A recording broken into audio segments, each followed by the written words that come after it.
हाँ, सुना है तुम दिग्विजय पर जा रहे हो, इसीलिए तुम्हें शुभकामना देने चली आई।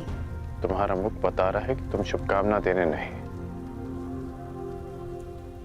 किसी प्रश्न का उत्तर लेने आई हो। प्रश्न तुम जानते हो कर्ण।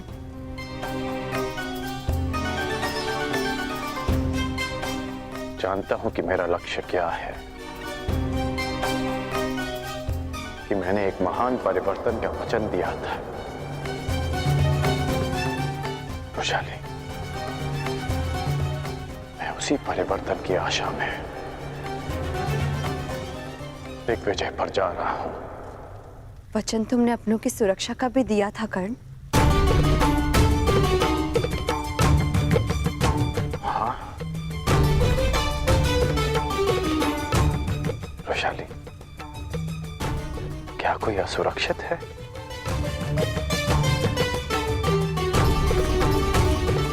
किसी को उसके अधिकारों से वंचित किया गया है क्या? हाँ, तुम्हारे अपनों में तुम्हारे राज्य के निवासियों के अतिरिक्त कोई और भी सम्मिलित है कर्ण।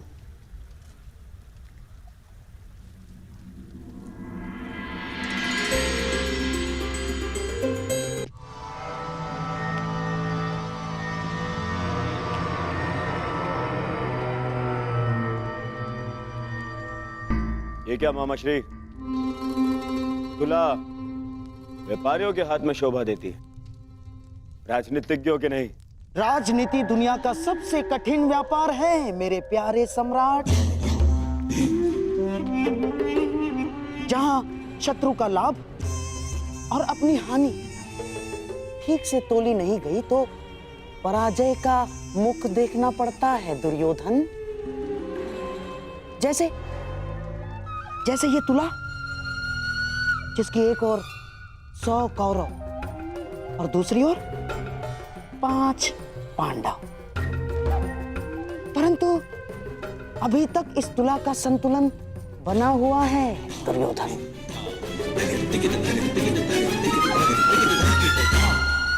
और ये है दिग्विजय, और दिग्विजय के पश्चात शक्ति का संतुलन हमारे पक्ष में होगा।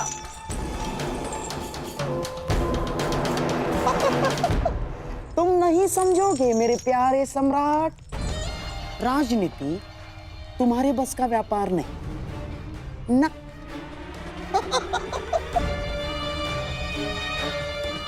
अर्थात एक चतुर राजनीतिज्ञ के लिए यह आवश्यक है कि अपनी शक्ति बढ़ाने के साथ साथ शत्रु की शक्ति का नाश भी करे। तुला का भार अपने पलड़े की ओर करने के लिए यह आवश्यक नहीं है कि अपना भार बढ़ा लिया जाए। शत्रु का भार कम करके भी यह सब किया जा सकता है दुर्योधन। मामाश्री, आपकी ये बातें मेरी समझ के तो बाहर है। परंतु भविष्य मेरे दृष्टि के भीतर है दुर्योधन। तुम और मैं, हम दोनों कर्ण के साथ दिग्विजय पर चलेंगे। क्यों मामाश्री? आपको कर्ण की शक्ति पर विश्वास नहीं है? कुछ विजय शक्ति से नहीं, नीति से की जाती है। कर्ण तुम्हारी शक्ति बढ़ाने के लिए दिग्विजय करेगा और हम पांडवों की शक्ति कम करने के लिए संधि करेंगे। और पांडवों की सबसे बड़ी शक्ति है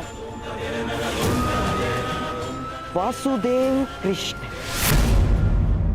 और हमारा लक्ष्य है या तो वासुदेव कृष्ण हमारे पलड़े में आ जाए या तो पांडवों के पलड़े से हट जाए।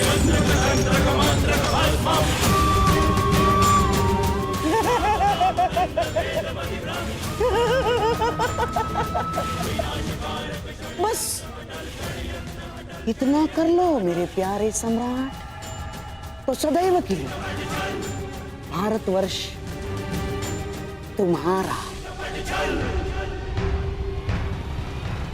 वासुदेव कृष्ण।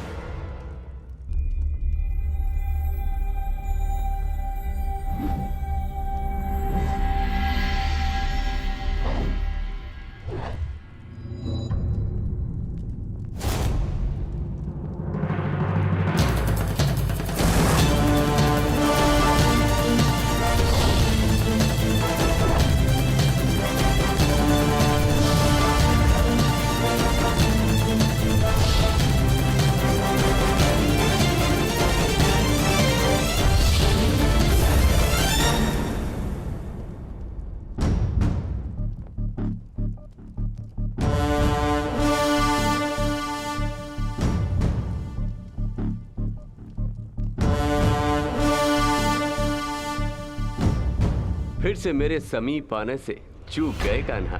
चूंकि आपकी दृष्टि है ही इतनी तीक्ष्ण दाऊ।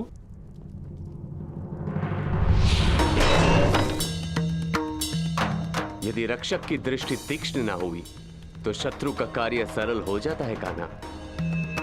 और मेरी दृष्टि से आज तक कोई भी दुश्मन की परछाई बच के नहीं जा सकी आज तक, और मेरे प्रहार से शत्रु के प्राण।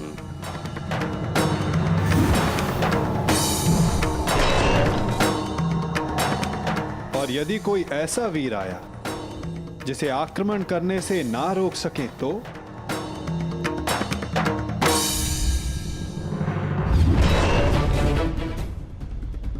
यदि वो कोई मनुष्य हुआ तो अपने काल को पुकारेगा, यदि वो राक्षस हुआ तो वो अपने प्राणों की भिक्षा मांगेगा।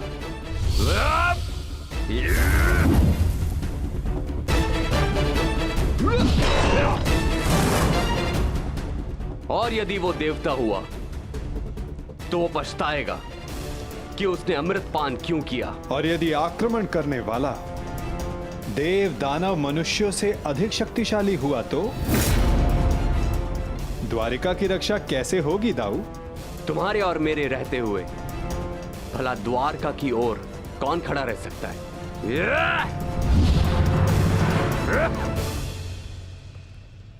और यदि ऐसा कोई हो जो आपके और मेरे समक्ष खड़ा हो सके तो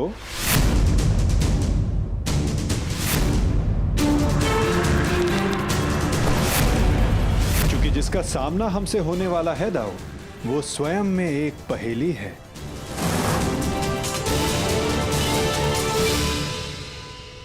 कब कौन समक्ष आ जाए कुछ कहा नहीं जा सकता दाऊ।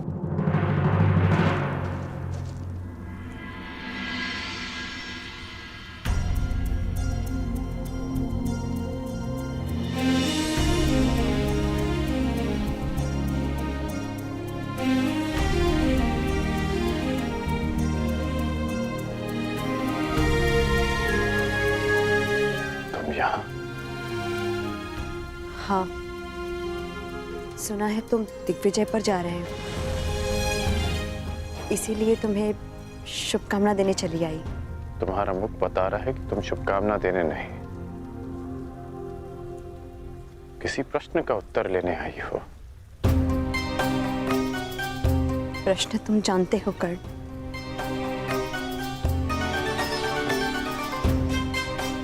जानता हूं कि मेरा लक्ष्य क्या है, कि मैंने एक महान परिवर्तन का वचन दिया था। वैशाली, मैं उसी परिवर्तन की आशा में दिग्विजय पर जा रहा हूं। वचन तुमने अपनों की सुरक्षा का भी दिया था कर्ण। हाँ वैशाली, क्या कोई असुरक्षित है?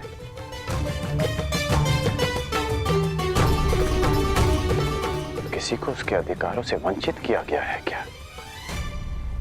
हाँ, तुम्हारे अपनों में तुम्हारे राज्य के निवासियों के अतिरिक्त कोई और भी सम्मिलित है कर्ण।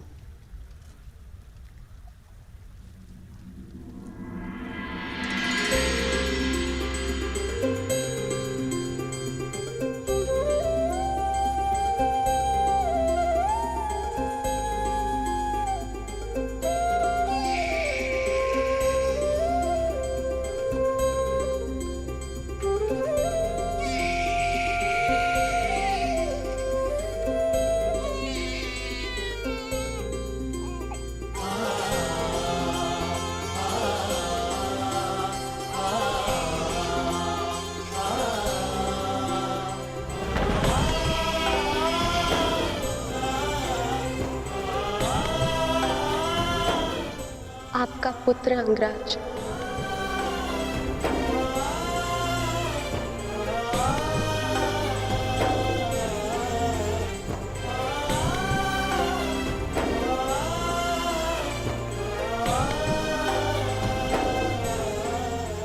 इसका नाम क्या रखा?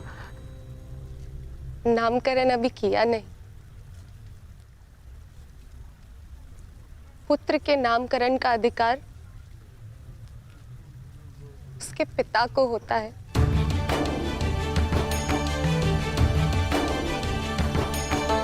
मेरा मानना है कि वृक्ष पर सबसे पहला अधिकार भूमि का होता है, बीज का नहीं। उसी भांति एक संतान पर सबसे पहला अधिकार उसकी माता का होता है, जो 9 महीने अपने गर्भ में से रखती है।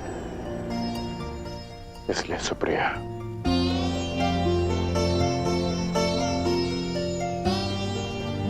इसका नामकरण तुम करोगी। ऋषिकेतु।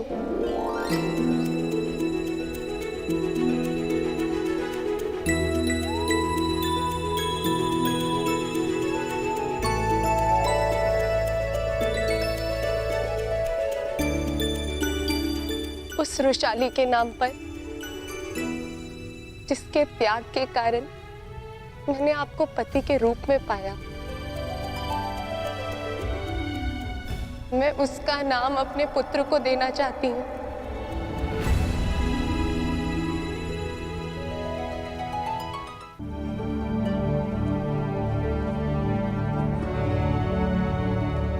अद्भुत।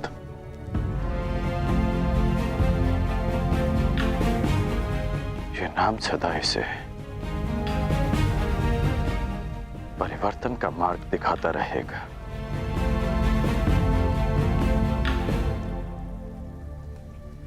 सुप्रिया, मैं नहीं जानता कि दिग्विजय पूर्ण होने में कितने वर्ष लगेंगे।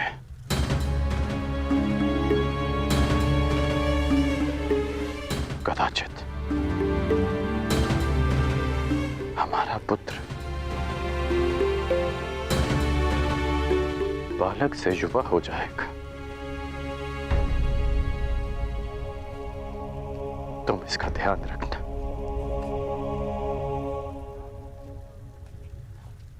इसे कर्ण मत मनने देना।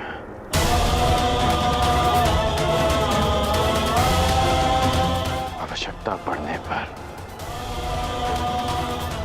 इसे वचन तोड़ना भी सिखाना।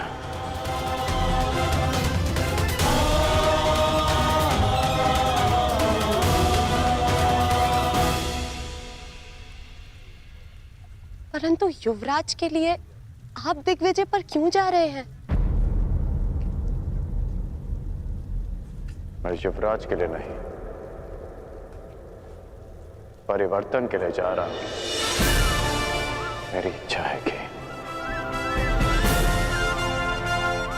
मेरी संतान एक नए भारत में पले, परिवर्तित भारत में, जहां कोई अन्याय ना हो, अत्याचार ना हो, कोई भेदभाव ना हो, जहां श्रेष्ठता जन्म से सिद्ध ना हो, अपितु कर्म से सिद्ध हो, जहां किसी और कारण को नियमों में भंग कर एक स्त्री का चीरहरण ना देखना पड़े।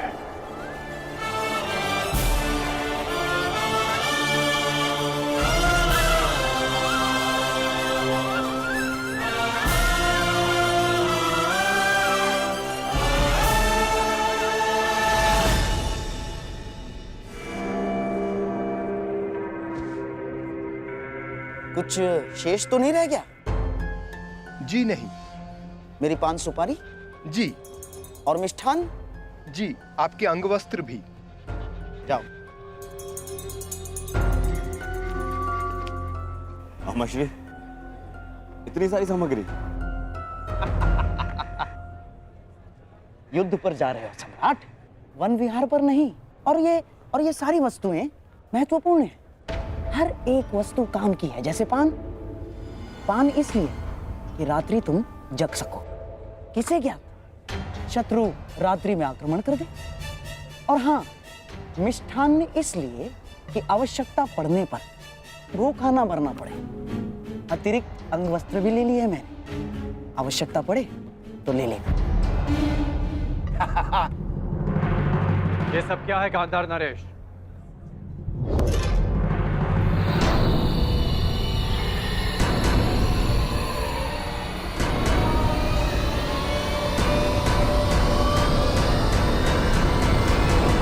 ये कैसा प्रबंध है?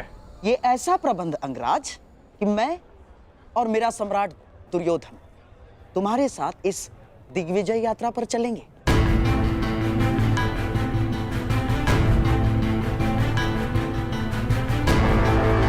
परंतु इसकी क्या आवश्यकता है?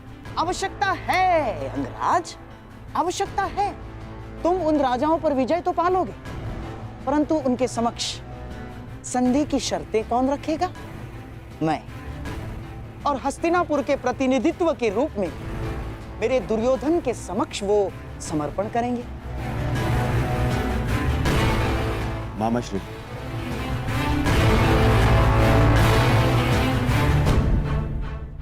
मित्र,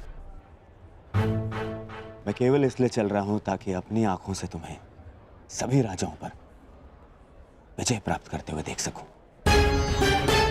परंतु यदि तुम नहीं चाहते कि मैं साथ चलूं, तो हम नहीं जाएंगे। नहीं युवराज, आपकी इच्छा, इस सेवक के लिए आदेश है। मुझे कोई आपत्ति नहीं। तो ठीक है, हम दिग्विजय यात्रा का प्रारंभ द्वारका से करेंगे। पांचाल दिग्विजय यात्रा पांचाल से आरंभ होगी।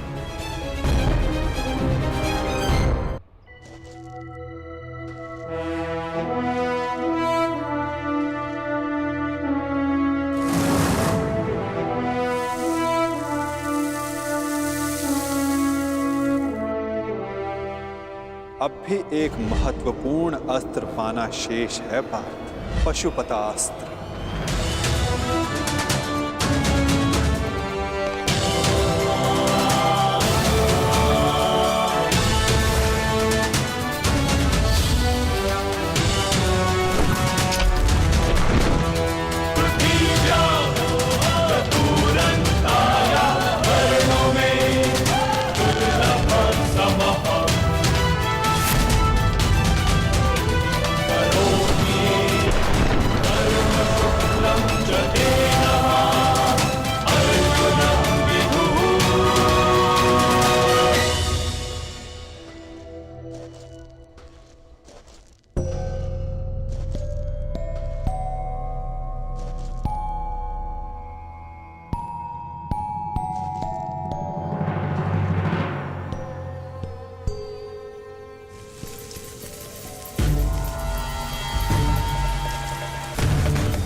इतनी शीघ्रता नहीं। मेरा लक्ष्य तुम्हें हानि पहुंचाना नहीं है। मुझे मार्ग दो। मार्ग में आए हो तो बिना युद्ध किए नहीं जा सकते। जो कुछ उस कुरु सभा में हुआ, उसके पश्चात पांचाल विष उगलने को तैयार होगा। और इससे पहले पांचाली के पिता अपनी पुत्री के अपमान का प्रतिकार करें। हमें उन पे आक्रमण करके उन्हें निशक्त करना होगा।